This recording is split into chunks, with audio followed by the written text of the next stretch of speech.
د خوست ولایت چې 12 ولسوالۍ لري یو له هغو ولایتونو څخه ده چې ډېرې قومي او شخصي دښمنۍ پکې د نورو ولایتونو په څېر شته دي.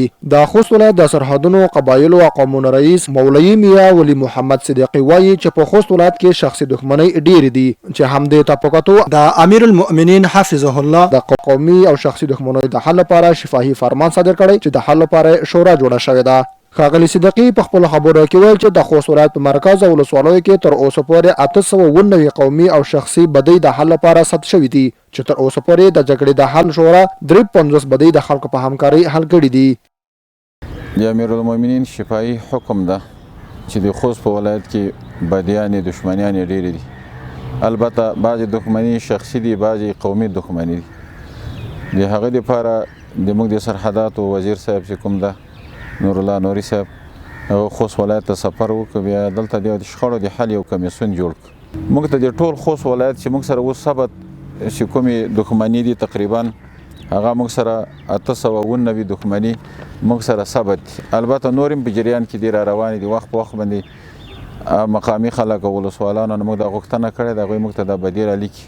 2003 کال د 3 میاشتې یو اسلام تاریخ نه بعد موږ تقریبا 53 مسلې حل کړي دي او دا نور موږ سره څومره ثبت کیږي موږ کوشش کوو چې ټولو ته رسیږي وسو. البته خوست ولایت ډېر لوی ولایت او دښمنیان ورکې ډېرې دي نو خامخا دا موږ نه وخت اخلي چې په دې کې موږ هرې قضیې ته رسیدګي وکړو. د خوست ولایت اوسیدونکي په اړونده برخه کې د اسلامي امارت د زیاتو هڅو خوښ دي او وایي چې په یاده برخه کې تر بل هر وخت زیات کار شوی او د لا دوام غوښتنه یې کوي. امارت مشرون دي که کشرون دي که د ایمان عمر خلق دي خدای دې دغه صادق مخلص لري او ډېر کورونه یې کړي دي.